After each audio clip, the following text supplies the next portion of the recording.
All right, Greg. Good morning, good afternoon, evening to a few of you, and those watching on the replay. Welcome to the community briefing. Today is the 4th, double check that yet, the 4th of August, 2022. And my name is Gregory Sneed, and we are so glad that you are here today. We have not one guest, not two guests, but we have three guests today, and I'll be introducing them shortly. My name is Gregory Sneed. Name of my company is Lifesaver Financial Services, where I help my clients keep more of the money that they make. And I do that through life insurance solutions, long-term care, final expense. I'm also a financial coach, and I teach financial literacy because I firmly believe that when you feel better about your money, you feel better about your life. So if you'd like to feel better about your money and get the two of you back on speaking terms, I'll have some information in the chat and we can connect you and your money again. So without further delay, it's my pleasure to welcome to our virtual stage the queen of our community briefing, Miss Crystal Mitchell. Good morning, everyone. Glad to have you. I see some faces I haven't seen, Miss Colette, and glad to have you here today, and others that have been following us. And then Miss Click brought her whole entourage with her, so support her, Miss Emma Maxey. So welcome to the community briefing. We are excited that you guys are here. This platform, as most of you know, that was designed for the purpose of making sure that our community know who our leaders and stakeholders are, the ones that are sitting at the table while decisions are being discussed about us, the people. And now they can come back and share, and you'll know who they are. So if you need anything, you know how to reach out to them. My name is Crystal Mitchell. I am the co-director of Recycling Black Dollars, as well as the co-founder and the founder of the community briefing. I also am the co-host of the Business Zone with Crystal and Gilbert. I believe media is the way for us to find out everything that's going on. So it is our future. So it's important that we have a voice. And this is how we get our information, create our own stories, discuss our own stories, and not let someone else create our stories for us. So that's vitally important in this informational age that we live in. The community briefing is sponsored by Recycling Black Dollars and the BBA, Black Business Association. And we have a number of financial sponsors, Edison, Wells Fargo Bank, and SoCal Gas. So we want to thank them so much. And I want to thank you guys. And so this past week, I have ended the last class for my kids at Biz Camp and Biz Institute. Everybody knows that's what my summer gig is. And my kids were absolutely phenomenal. And tomorrow on the Business Zone, we have a 10-year-old that has told us that his goal that he will be $1 million business by the age of 22, and I believe every word that he has to say. So you guys want to tune in to the Business Zone tomorrow at 3 to meet Mr. Anthony Balazar. He is phenomenal. He is, you just need to tune in. That's all I'm going to tell you, because he is going to blow you away. I do want to thank everybody that was here, that was coaches and volunteers and judges for the program last week. We want to thank you guys for your volunteering your time. So with that, I am going to turn it back over to our team leader, Mr. Gregory Sneed. But before I do that, our team consists of Mr. Stephen Turner, and as well as Robin Billups, and she actually is going to pop in shortly, and myself. So we bring a dynamic program to you. And so with that, I'm going to turn it back over to Greg, Mr. Fantastic. Gregory Sneed. All right. Thank you, Crystal. So today we have a trio of guests. Our first guest is Miss Patricia Ventress, and she is a principal with her own company, and she's going to be telling more about that. She's in management consulting. We also have Janetta Harris Daig. Am I pronouncing that correctly, the last name? Muted, so you'll let us know later. And Mr. Paul Dozier or Dozier? Both work. Both work. Which do you prefer? Either, you know, as long as it comes with respect, I'm in good shape. Okay. Well, I always think of Lamont Dozier. Yeah, I do too. Yeah, And yeah. but you know, but I've heard Any relation? Dozier. Any relation? I don't know. You know, they never came to any of the family reunions. So, Can you sing? yeah. You can sing? Although, let's see, chestnuts roasting on an open fire. Yeah, y'all not related.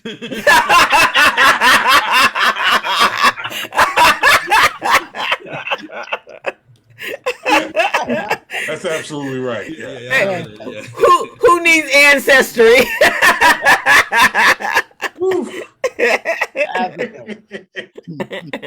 All right. Yeah, so that's my comment routine for today. So Miss Patricia Click is going to be first. She's with VCV Management Consulting, and she is considered an effective influencer. She's demonstrated the ability to lead teams and individuals to success. She demonstrates proven capabilities in addressing sensitive issues, maneuver around critical situations, and displaying respect and consideration for all, operating with core values, respect, safety, integrity, and professionalism. She worked with Southern California Edison as a senior manager, and then she was just there for a shorter period of time, right? Right. Like 41 years. Yeah. So congratulations on that.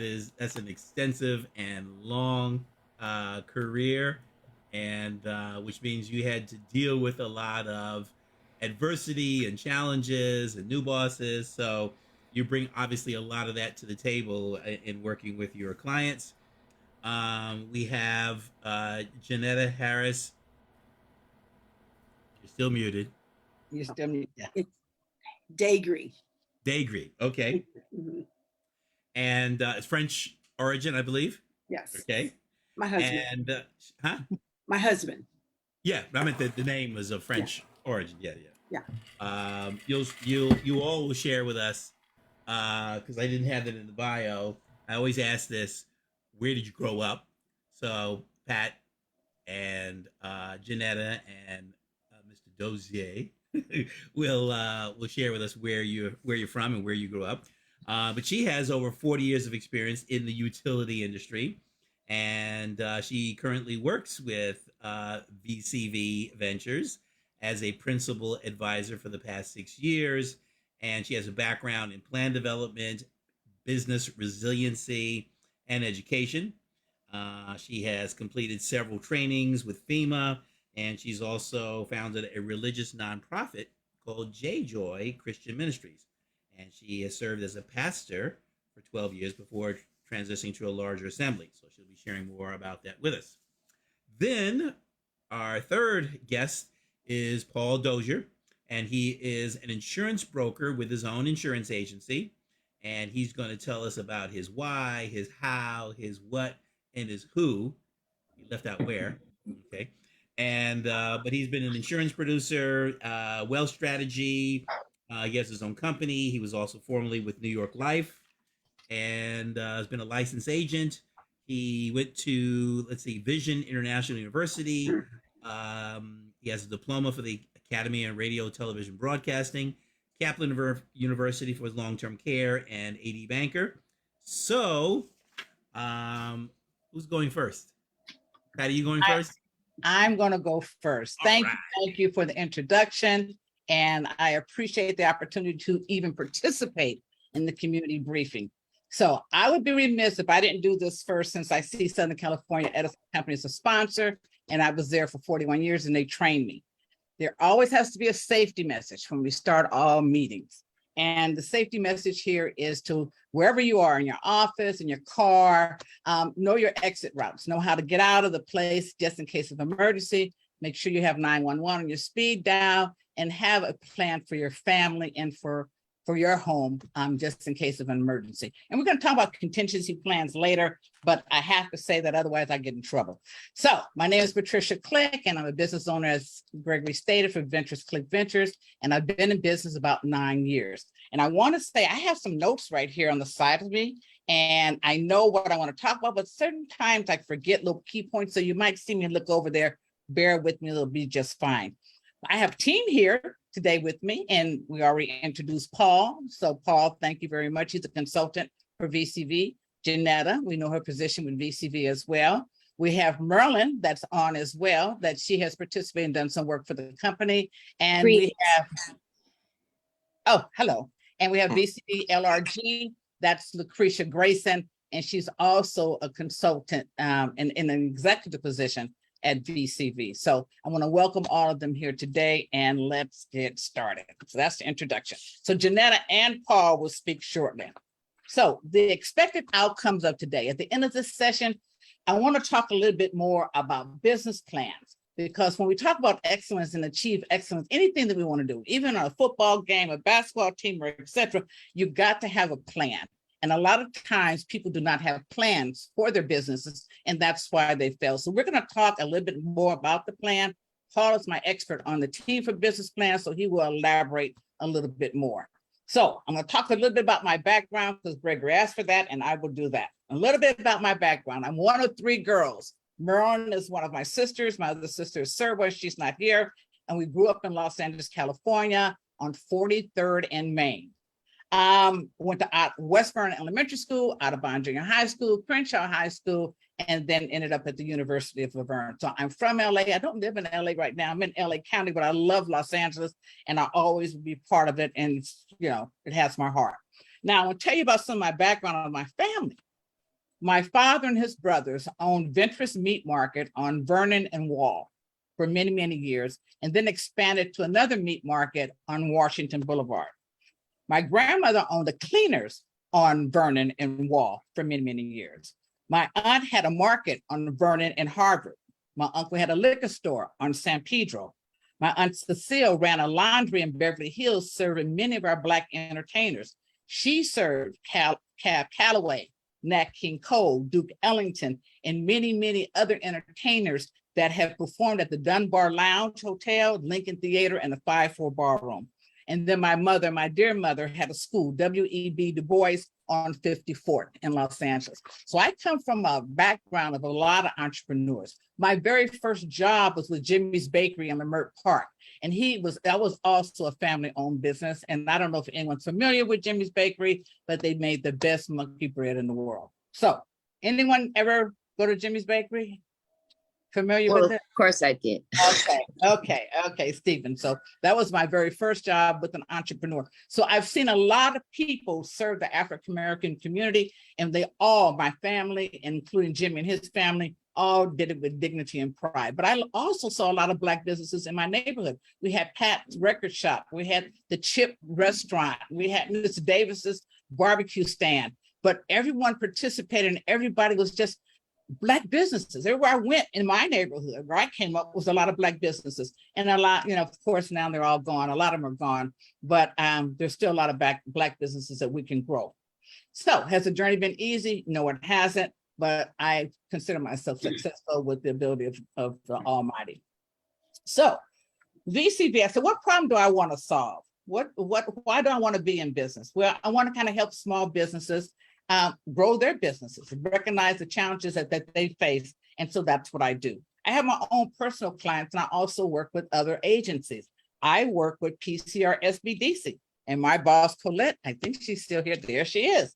I work for Colette at PCR SBDC, and we have a wealth of knowledge that we supply for our small business owners. Feel free to go on the website. You'll see the classes that we offer, and they're free. I'm in business to make money. I always want clients to make money, but there's times that people can't afford our services. We don't do the work for you. You have to do your own work, but we'll coach you through the process, and then you can come to my company for some additional services. So I also work with the Center by Industry as a business advisor, and I also currently have a contract with Southern California Edison Company. Some of my contracts have been with the city of Pasadena and San Diego Gas and Electric. California American Water, the BBA, County of Los Angeles, Stop the Violence, Increase the Peace Foundation, and Mentoring Partnership, which is a nonprofit organization. So enough about me, because we want to talk about the important stuff and get to the core of the purpose that we're here. We want to talk about businesses and how to be successful. And as I stated, you have to have a plan. Paul's on my team. Paul's in charge of the business plans. And so I'm going to ask him to elaborate a little bit more, talking about the business model, your competition, your operating, your strategy, your financials, your target market. How do you identify that? Demographics, the social graphics. And I'm not going to say anything else, Paul. It's yours now. I appreciate it, Big Sis. I appreciate everyone here. It is an honor to be on a Zoom call with such accomplished people. I know my stock is raising if I'm on a Zoom call with all of you. The important part about a business plan is there's two reasons why you have a business plan. Number one is knowing what you're doing. So things get ironed out quickly when you're able to document your plan. It becomes clearer in your own mind's eye. So the importance of understanding the importance of creating your own business model is very, very important. To do that, you have to know your competition. There is absolutely no way in the world, unless you're trying to reinvent a wheel, which is unnecessary. You can create a successful model unless you know your competition. So when I was writing my business plan, which Mrs. Click said that it was pretty extensive, I think it was about 45 pages or something like that. I wasn't, and I wasn't trying to write it large, but I wanted to be very specific about what I wanted to do. And so I went out there and I looked at competition in Arizona. I looked at competition, major competition, like Deloitte Touche, to be quite frank with you. Not that I am that, but then I also looked at competition that was local, just so that I can understand what's out there. I also had a conversation with them as well. I called all the people so that I can get an idea of what they do, so that I can compare it and get an idea of what I can do myself. Understanding your management structure. A lot of people think they're in business, but they're really self-employed because they're depending on themselves. I think what differentiates a self-employed person and a business person is that you're leaning more on employees and subcontractors in business. And when you're self-employed, you're leaning more on your own talent in a lot of cases. And I think a lot of us in creating that business plan we gain clarity there. When it comes down to marketing, I'm going to tell you something, just be quite frank with you. That's something I'm working on myself, learning how to market myself. So that's the reason why I'm doing certain things like this to get around people who are a little bit better. I don't have a great contact when it comes to marketing. I'm not an expert in that area of the business plan, but being able to do the research to understand what your marketing plan looks like. A good business plan has a good marketing plan. And then operations. I'm a single member LLC.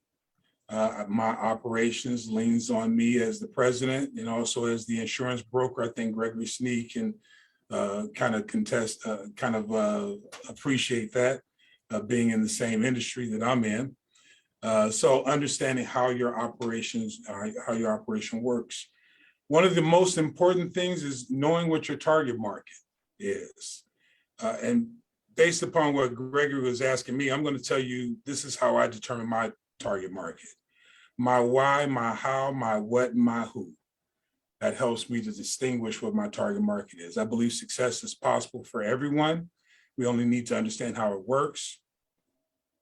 That's my why. My how is information on how success works is not easily available to make the right decisions. Where do you find it? My what? I share time-tested principles to build generational wealth for families and businesses. That's my target market. My who, helping people who build family and business legacies. That's my who. And by the way, Gregory, I'm from Chicago, Illinois. I've been out here since 1988. And I have a 34-year-old as of July 27th and 6 grandchildren. Those were my external motivating factors for building something that is a legacy. And this business, my business, is my version of a legacy. And let me just say this one thing. Now, obviously, you have to have financials.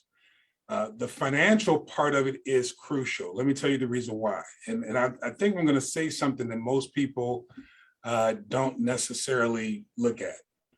Number one, you need money. I need startup capital. I can tell you my story on startup capital, but this is not the forum for it. But you obviously need startup capital so that you can accomplish your goals, right? So your financials help you with understanding what your financial capital or what kind of financial capital you need. The second thing it does in your financials is it shows you what your unit cost is, right? So when I was in the car business for 27 years, we had it down to 10-7-3-1. If you talk to 10 people, take 7 people for a test drive, write up 3, you'll sell 1. That's your unit cost. So my unit cost for one client was talking to 10 people. Well, you can transfer that to every single business, and that has a lot to do with money.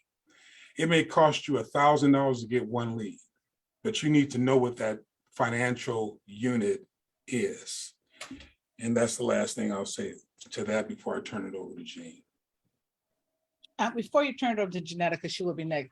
So Paul, you talked about you have to establish your business model. How are you going to operate your business? That's very important. Yeah. Because a lot of times we have it up in our heads, but we have to take that information out of our head and put it on the paper.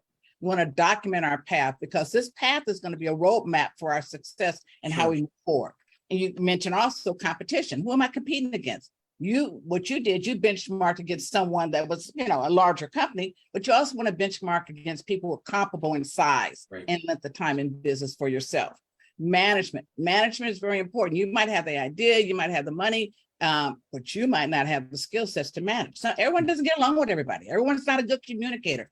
You got to know where you fit. And I've seen quite a few businesses, I'm the boss, I got the money, I'm in charge, but you can't talk. You can't build any relationships. People see you come and they want to go the other way. So you want to make sure you have the right people on your team, because we're not all good at everything. We're going to talk about SWOT analysis in a moment. We're not all good at everything. So know what position you need to put people in. And again, the target market. You didn't talk about this in depth, Paul, but you talked about the target market, knowing the demographics and the psychographics. So I know what the people are, but if they're there, of those people who are there, how many are the type of people that would want to buy my product or my services? And there's a research that you can do. Ibis World, which Paul uses on a regular basis, is expensive, but use it on a regular basis to try to find out the demographics and the psychographics. And again, financials. If you don't know your numbers, you're going to be challenged every single time. So knowing your numbers is very important. And I can just go on and on, but I'm going to turn it over to Janetta right now, because Janetta's going to talk about some other things that are very critical and important as a business owner. Janetta? Yes, thank you, Pat. First of all, I want to say good morning to everybody. I am so blessed to be here with you, seeing real faces, pictures, just to know I'm here with the community briefing. I retired from Edison after 41 years as well, about 9 years ago. And Pat, when she started her business, I was called upon to come and be an assistant, and I have had wonderful times in helping businesses and helping the business grow and prosper. I'm initially from Watts, California. Pasadena, Compton is where I grew up, graduating from Compton High. And yes, the Tar Babes. I don't know if they can say that today, but anyway. So that's where I hailed from, although I'm born back east in the city of Indianapolis, Nap Grove. So half of the 41 years I spent at Edison were spent in public affairs department, public affairs, and energy efficiencies. So I'm coming from a whole different realm, I think, on how businesses can achieve excellence. We're talking about Black businesses today, but any business. And I really believe, and I saw it work, and I was in the midst of it as a public affairs director and manager, how positioning one's business in the community. And here I'm talking about creating relationships through networking. It is so important. A lot of people may say, I don't have enough time. I'm just trying to get, um, bills paid. I'm trying to get my employees paid and so forth. I don't have enough time. We do not have enough time to be involved in the community. And it really directly will help the business and the community as you use that to strategize to build your business in the community, specifically with, I'm going to say, people say chambers of commerce and all these nonprofit organizations. I don't have time to sit on the board. Again, I'm going to say sometimes it's not about so much promoting your business, but knowing who is in the community, who's a mover and shaker in the community, who is the stakeholder in the community that can help you with your business. Could be a banker, and maybe you're looking for a loan. Don't know. Maybe it's the fire department and the chief because you need, a pass or a permit for a type of zoning in your business. Don't know, but it's very important. So I believe positioning in the community is really stands on developing external relationships, and it's going to require effort. I know you might say, yeah, you're from a big company, you have a lot of people behind you. Even small businesses, as I served at several chambers of commerce and the president at those, I saw several small businesses. I used to have what they call President's Day. Once a month, I'd go into the chamber offices and I only wanted to talk to small businesses. What's your hindrance? What do you, where do you need help? Maybe we could, maybe we could not. Most of the times we gave them referrals and stirred them into other areas of the community that could help them. So that's key factor. So positioning does require effort. It also requires the business gaining a clear understanding of who their customers are and where they're coming from and how they're marketing to them. We would help in that area there. And also to know who their competitors are. I think some of this may be talked about later. And so during those days, I would position my company, it wasn't always easy, as a public affairs personnel in areas that would allow us to penetrate and also show the kind of work we do. They just saw us as a light company. That's all you do is provide lights. No, we provide so much more. But they didn't know until we had that lunch, sat on that board, had some really, key to key conversations on what Edison would do, just like safety and grants that we would give. A lot of them didn't know. As you can see here, you're a recipient of a grant. So many of them didn't know that, but it came through relationships. And so they're created by putting ourselves and putting your businesses out there with those community-based organizations. Another key thing, because they saw us and they may see you, doesn't matter what small business it may be, people just don't trust people today. They seem not to have that trust factor seems to have, gone and left because everybody feels like you're trying to get the best of me or what can I get out of you? So to gain trust and support in these organizations from your business is huge to position yourself. That integrity is of utmost importance, and being transparent. Doesn't matter if it's a nail shop, a hair shop, a technological shop, what a business, I should say, that you're able to gain the support from the community. And when I say chambers of commerce, I want to take it a little further. City Hall. If you're in the city, you might still work out of the home. Know those in City Hall. Know those who's in the planning department. They may help you one day to do some planning. Again, maybe with permitting or trying to find a building that's in the right zone where you want to put it. So you don't, I've seen too many businesses who didn't position themselves and didn't do all their homework. So unfortunately, the business and the building, the actual building they found and put money down and signed a lease on, the owner didn't tell them it's not zoned for this type of business in this area. Unfortunately, they didn't do their homework with the city. And I'm sure most of you know that, but it's good to already have that and gain that training support. Okay, so as I'm ending here, I just want to hit 7 things real quickly that I think is imperative to achieve excellence in the community and for a business position themselves. I want to say you can say yes to certain things. It's okay to say no.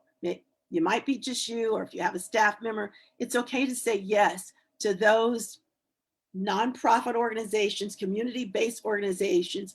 Again, I'm going to say chambers because that was our lifeblood for the company I worked for, especially when they got ready to, talk to the community about different things. So you can say yes to certain things. Number 2, to be confident about your business, what you know, and you can share your business, just like that. Remember we used to say those 30-second elevator speeches. Yeah. Hey, I just see names here, so I'm just picking on you. Hey, Robin, what is it that you do? Hey, Colette, tell me about your business. There's Denise Peoples. Tell me, Denise, what you're doing. And I think that's Lucius. That's a nice name. And so being able to be confident about your business and what it is you do, invite them over. If you actually have a physical building, invite city people over. Invite people, the chambers over. This is your long-term focus if you plan to be there, to create those relationships and be able to share. And they might have a whole different business different than yours, but just because it's different, as Pat and Paul said, you can still come together in your planning, in a business plan. Oh, you put that in your plan? It's so good to share and explain to each other what it is that you're doing. Also, promote your business beyond your normal contacts. Yeah, sometimes we want to stay with the same type of business, but it's so good to go beyond your normal contact, sharing your time in the same again. And it's okay if you join a board, you get insight. If your business is located in a particular city, or if it's not, and you have different geographical area, pick one area where you can place yourself and get that inside scoop. There's nothing like inside scoop, when it comes to a lot to help you with your business. So again, I would say, join one of those boards. As I sat on the Chamber of Commerce board for back in the day, which one was it? Monrovia Chamber of Commerce. I was their first Black in 88 years to serve on that board, and quite naturally, all eyes were on me. What was I going to do? What was I going to bring? But it wasn't about me. It was about bringing my company into the fold and seeing us pass being just a utility company. Also seeking coaching is help. Embrace change. I can say that. And know so much about your business that you can also embrace. Somebody's going to speak to that. Have a business resiliency plan in place for your business. And you can learn a lot of things that are free at these places. They're free when you go to these conferences, They might charge you a lunch here or two, but I think to position oneself takes work, takes time, takes energy, takes a desire to do it. Pat and I met, I'm going to end it saying this. We've been friends almost 2023 will be 50 years because we met in 1973. And we both were just in our first year at Edison. And I saw myself there this company's not for me, maybe 6 months. And then 6 months changed, and another 6 months changed. And we worked in the phone center together in 1973, saying, "Thank you for calling Southern California Edison. How may I help you?" They taught us that. They ingrained in that. I started when I was 18, 19, 20, probably 20. I don't know. Yeah, 19. And I retired at 62. And so my whole life was around, and Pat's too, coming up in that. And so I'm just grateful that even though I'm retired, I could be here with you today. And thank you for those few minutes you've given me to share about positioning yourself to achieve excellence. Okay. Thank you. Thank you very much, Janetta. I want to ask you a question. So I know that you are the president of 3 boards. What 3 cities were they? Three or four chambers of commerce. The first one was Monrovia Chamber of Commerce in the late 70s or early 80s. The second one was the Laverne Chamber of Commerce. That was in the 90s. And then I was Chamber of Commerce president for Claremont. And then I served as a lot of board chairs for I was the president for the Boys and Girls Club of the Pomona Valley, American Red Cross. They just go on and on. So several community boards. Okay, so in that role, was one of your action items to help connect with small businesses in the community? What did you guys do? Was it a priority, or was it just in motion? Was it a check the box? How sincere from a chamber's perspective? That's a very good question, because it definitely wasn't a check the box. Chambers of commerce are there. They call it chamber because it's a chamber covering a lot of small businesses within the community, within that city. So it was definitely to help those businesses prosper and grow and develop. That was the number one mission of a chamber of commerce, because when you help them do that, whether it's funding, employment, whatever it may be, we would bring in all the resources. That's why it's so good to join one, because there's so many resources there. And in fact, a chamber helps the city grow its funding. So when you have small businesses there, you're helping the city with their tax base and their entrepreneurship in that community. So no, it wasn't check off the box. It was real. That's why I had that President's Day once a month to hear what they were going through, actually recorded me and the executive director, and then take that to the city fathers and sisters. Thank you. Now, also too, with VCV, Janetta, you work on presenting our disaster recovery plans to certain businesses, and you're certified through FEMA. Yes. So we're not going to have enough time because we only have a short period of time, but disaster recovery and having a contingency plan is very, very important. The what if. So you set your business up, you got everything in motion, everything is going great, but the what ifs. And we just saw a what if with the pandemic. What if we get a pandemic? How did you already plan to operate? At Edison, we did have a plan for a pandemic, but we spent most of our time on fires and earthquakes, planning that out, having drills for that. But we did have something in place for a pandemic. So it's very, very important to have that what if. What if something should happen? How do we still operate? How do we still get the product for whatever we're selling? How do we still get the services, and how do we continue to serve our customers? So I want to share just one thing on that, Pat, on networking and relationships. So when I got out in the community, Pomona became one of my cities, and one of our yards, they have the emergency plaque on each wall, AE, in the different colors. We needed to get a different type of what I want to call it, a guide for that particular plant and that yard, because it did have gases in it, and we were not, what's the word I'm looking for? We were not permitted to have that type. So only the fire department could grant you that type of permit. So what do? I find out what board the fire chief is sitting on. This is true. And he was sitting on the American Red Cross board. So I thought, let me get involved with the American Red Cross. Before you know it, they had said, we'd like you to be on the board. I said, okay. It took a while, but one day at lunch, the chief was sitting across from me. We're having lunch before the business meeting. I said, Chief, you know what? That's creation. We got a site down here in Pomona, and we really need a different, requirement on that, because we have gases on that site. We just can't seem to get that approval. He said, really? I go, yeah. Give me a call, Janetta. Give me a call. That's why relationships are so important. Did we get it? Yes. Mm-hmm. Does everything always happen that easy? No. It may take months. It may take years. That's why integrity, honesty, transparency is so important, that you're not trying to pull the wool over somebody's eyes or create a relationship for your own good. Yeah. Yeah. Thank you for that, because relationships are very, very important. To me, relationships is way up there in the top 5 for me, because I am a people person. I genuinely like people. I don't have to make myself like people or try to get along with people. I genuinely like people. Now, everyone don't not like me, but I genuinely like them. And I always try to work through any challenges to have a good, strong relationship. And I have a huge network. I have a huge network. And so does Janetta, and Paul is working on his and building his. So thank you guys for that. I really appreciate that. So now we're going to talk a little bit about what happened during the pandemic, when a lot of our small businesses were not able to get some of the IDO money, PPP, and the grants.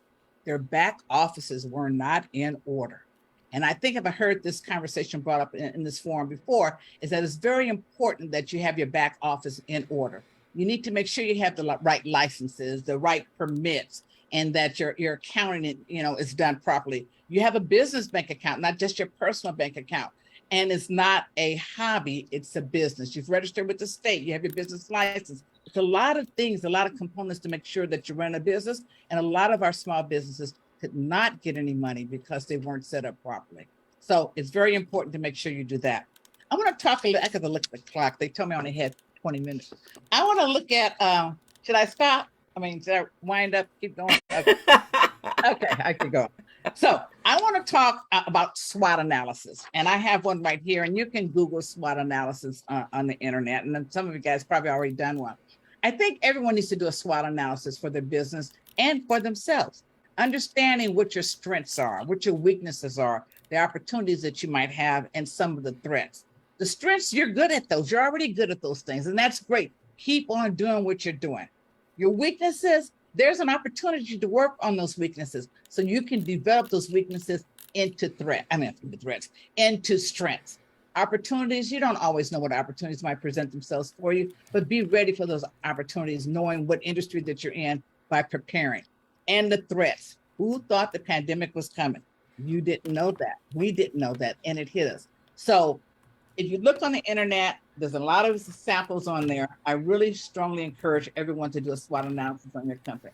And be honest with yourself. Some people think more of themselves than they probably should. I remember I had a mentor at Edison, and she was the president of HR. And so I asked her when her name was Diane, I said, Diane, this particular person behaves this way and this person behaves that way. They said, a lot of people think more of themselves than what's really going on, because they won't take time to look themselves in the mirror and have real conversations with them. So when you do your SWOT analysis and you're by yourself, identify the areas, be honest with yourself. Where do I need some help? How can I improve? And try to develop that. The next thing, so I'm trying to get a lot in the last few minutes. Next thing I want to talk about certifications. So we have a lot of businesses, they want to do work with perhaps with the city of Los Angeles, or with the utility company, or with the government. There's a lot of certifications out there. There's too many certifications out there. But anyway, a lot of certification requirements. If you look on the Clearinghouse's website, they have a list of all the certifications for California. Well, the list needs to be updated, because just in the last month or so, there's 2 other. Inglewood now has a certification program. Pasadena just came up one for the school district. And then another one, RAMP just changed, that one changed. But anyway, there's a lot of certifications out there. Look up there and certify your business with those so you can get the notifications. So then once you get those notifications and the RFPs, then you can bid for those RFPs and hopefully get an opportunity. Main thing also, be accountable for your business. You're accountable for your business. You're responsible for your business. Don't push it off on anyone else. Certain things you have to do because you love your business more than anyone else. Sometimes we need capital. I have a business, I have a great idea. I wrote my business plan, all that's great, but I need money. How do I get some money? Come down to PCR SBDC. You can work with one of the advisors there. They'll help you package everything up and try to submit it in for a loan. You might get a loan. And we have jumpstart loans. People were starting off their businesses, that we have money for them to help out as well. Now, there's certain qualifications that you must meet. You need to make sure your own credit is in order, but we want to help. So there's so many people out there that in businesses that want to help out. So please come and see us at PCR SBDC, right, Colette? Oh, Colette, I don't know where Colette went. Thank you, Pat. Yeah, come on and work with us. What else do I have? We all realize that there are barriers out there. We know that there's limited access to networks, especially during the pandemic, because we haven't been getting out. A lot of the conversations have been over internet and Zoom, and these are great. I love them. You get a lot of people, a lot of participation. But when the world opens up a little bit, go out there, have that energy between each other. Again, I'm a people person. I love to get the energy from people. I love to talk to people. So get out there, build your network. Like Janetta said, go to those meetings in the city. I happen to live in a small city. I live in Laverne. I could walk to City Hall from here. That's just how close I live to City Hall. I go to the meetings. I know the people in the planning department. I know what they're getting ready to build down the street and around the corner because I'm engaged. I know what streets are going to be shut down because of construction. And that's another thing. As people are planning their business or want to get an actual physical store, know what the plans are for that street. We know the Olympics are coming soon, right? Certain people are going to find a location for their business. I hope they don't pick the street that's going to become a one-way street during the Olympics. I hope they don't pick that one if in fact they're planning on serving the Olympics. So get involved, know what's going on in your city. We know, and I need to read this because I do not want to miss a word. Minority entrepreneurs play a vital role in economic growth and community development, not only because they are productive members of the economy, but because they help extend the same opportunity to others by creating jobs. If you're in business, create some jobs. There's people out there that would love to come work for you. You know, they perhaps for whatever reason, they don't want to work for a major company. Maybe they can't even get a job for a major company. Maybe they have something on their background checks that want to allow them to go somewhere else. Open opportunities for people and give them jobs and do some training.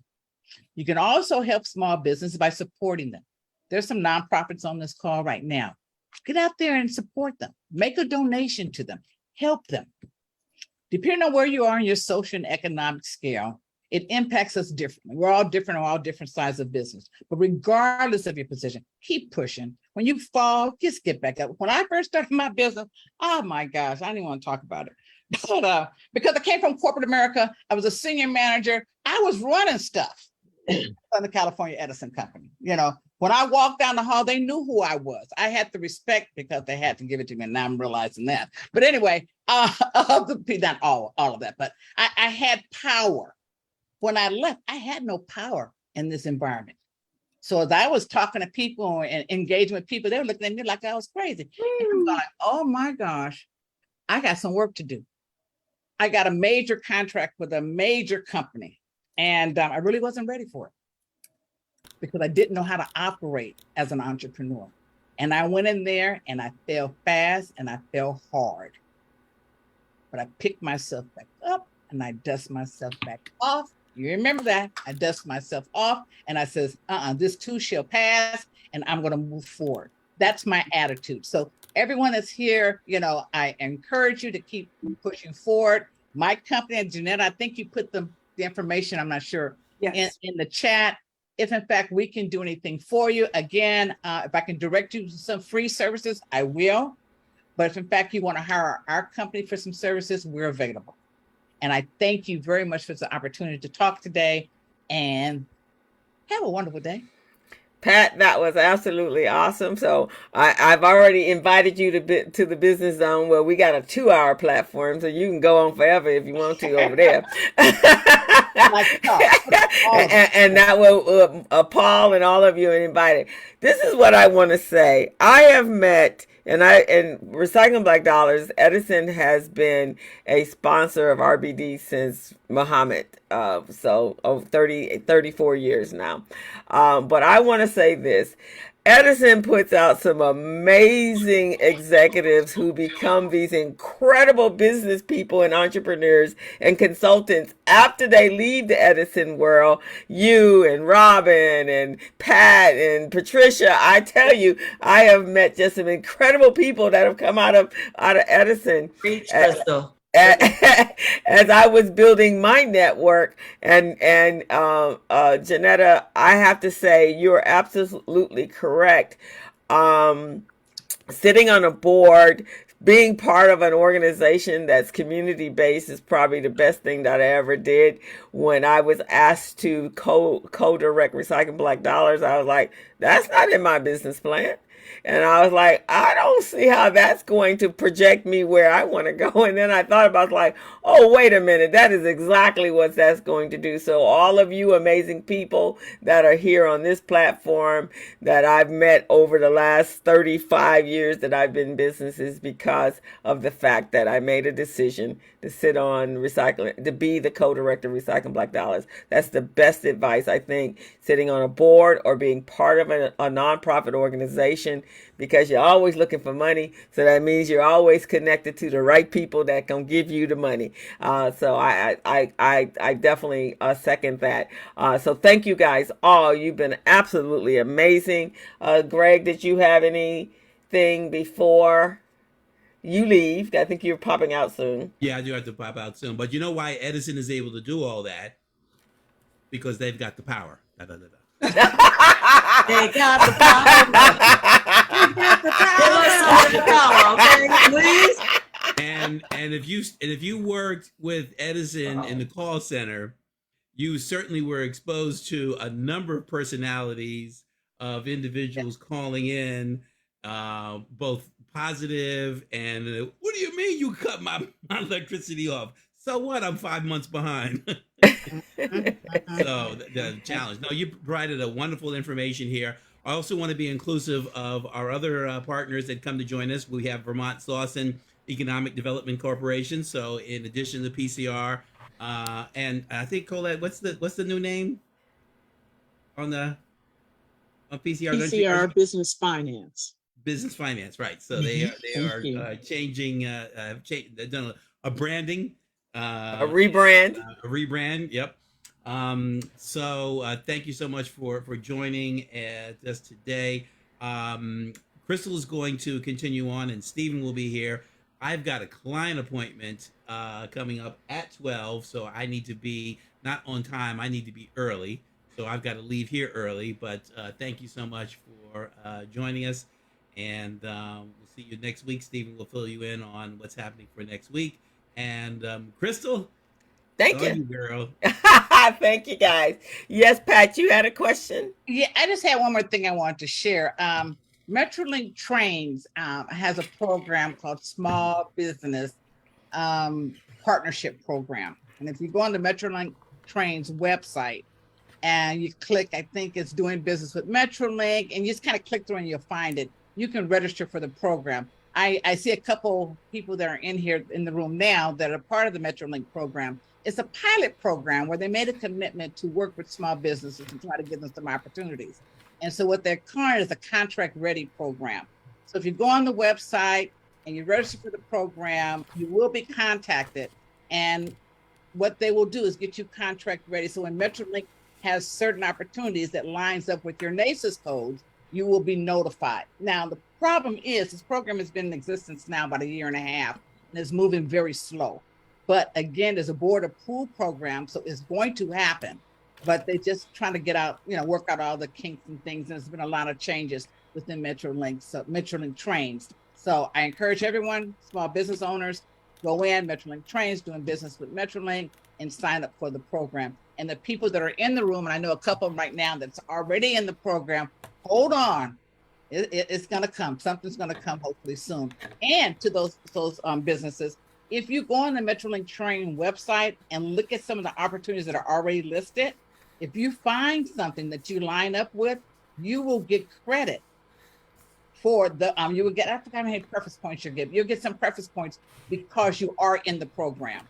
So while we wait on Metrolink to iron out all the processes for this engagement, if you see something from Metrolink Trains, register for it, let your advisor know that you saw it, and you'll get some preference points when you bid on it. BCB also trains on board development. So if any of you are considering serving on a board, want to be on a board, we do board development, because it's more than sitting there, as my friend, I don't see her name, Crystal would say. It's more than just sitting on a board and going to a monthly meeting. There's some insights that you would want to know, and some, how about this, some gregarious things ongoing, even homework before you go sit on a board. We'll help you. Awesome. Thank you guys so much. You have been so informative. This is what the community briefing is all about building that network, learning who is the leaders and the stakeholders out there that are doing things on our behalf. And one of the reasons for this platform is because I felt that we get our information late, as in the Black community.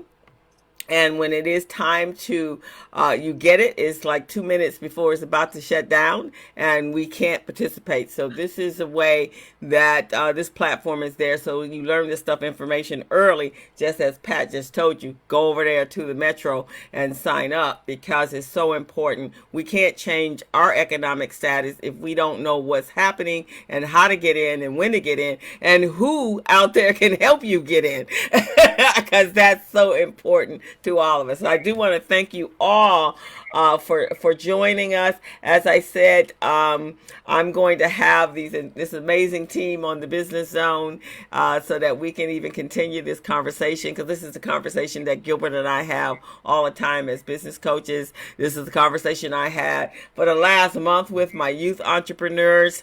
I'm going to ask you guys all to come over and view the streaming of the Business Zone tomorrow. We got this little 10-year-old. He is just incredible. He will floor you.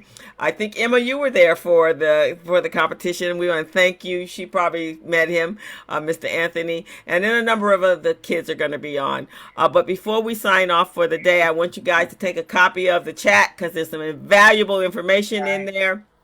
Reach out to Pat and her team and Paul, and Emma has something to say. Thank you. And Crystal, don't forget the acknowledgement of Skip Cooper on August 20th. I am sure that's what Emma is about to say.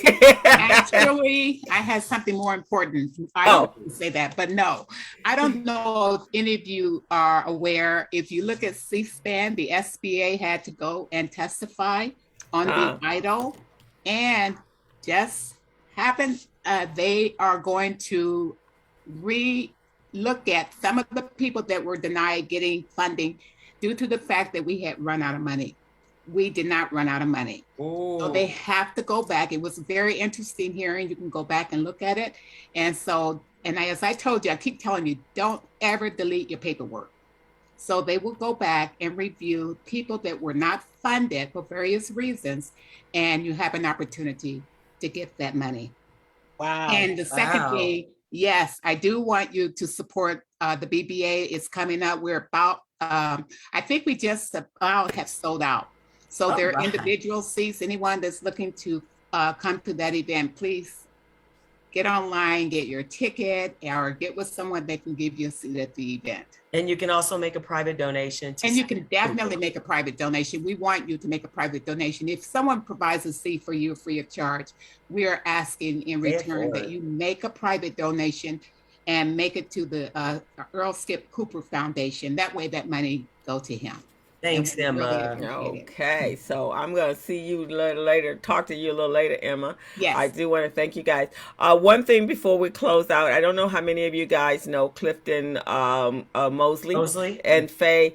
They lost their son 2 days ago, and so please reach out to them and send your blessings and prayers. This is I think they lost their other son a year ago. Yes. Are you kidding? Oh my So God. they just lost their second son 2 days ago. Oh my So God. reach out to them. I got a caller. So sorry. I did not know that. Yeah, so give them a call. They are in need of their community right now. Oh my God. I can't even imagine, losing your two children. Hold on. Stephen, you're going to tell us who's going to be here next week?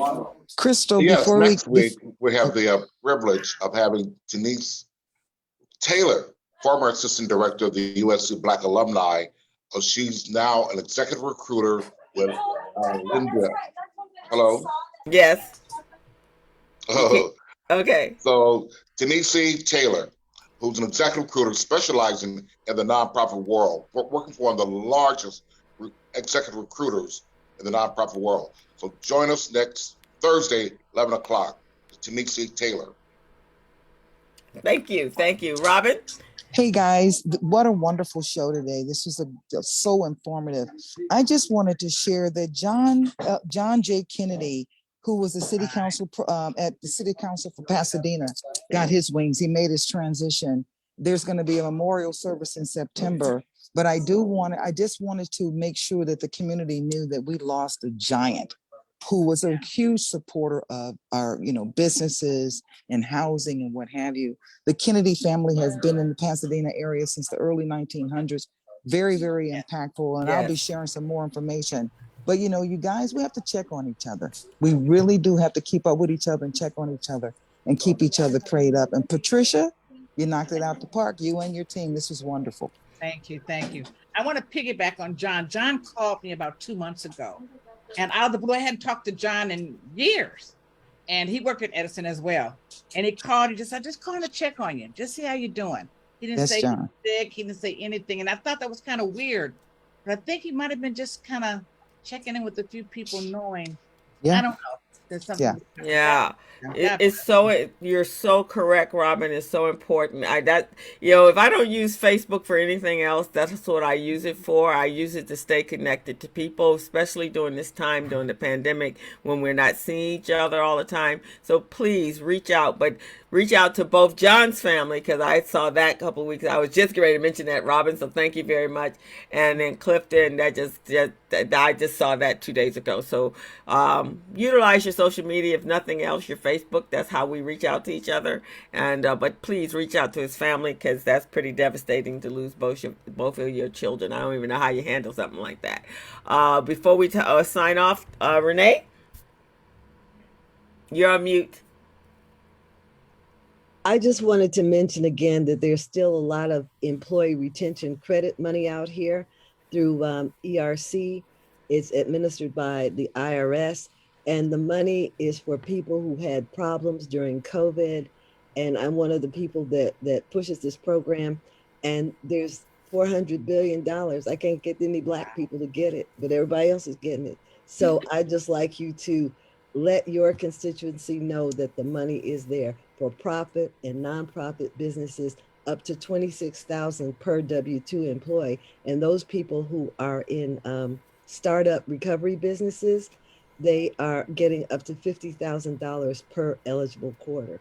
So let your people know. And I put my information in the chat, and hopefully we can share some of this money with them.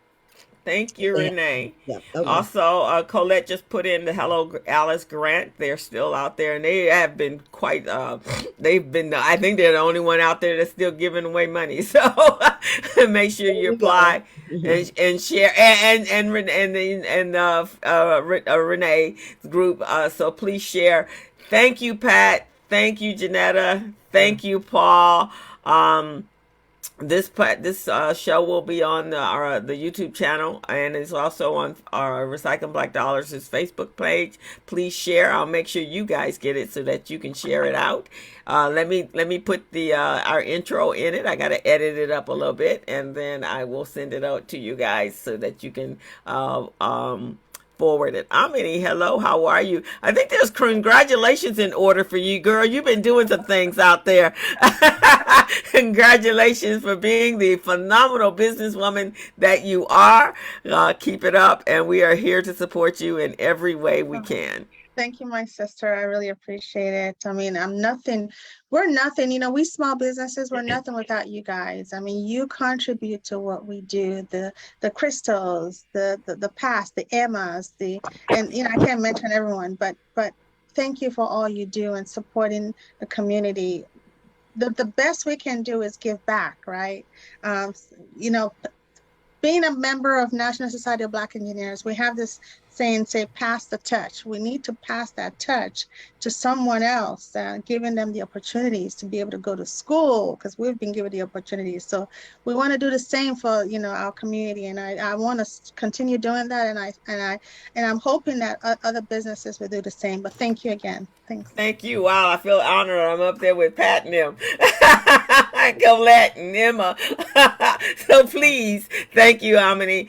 All right, guys. So we will see you next week. And have a fantastic week and a fantastic weekend, and reach out to Renee for this amazing program. I know a lot of us have small businesses that do have employees, and this would be very beneficial for them.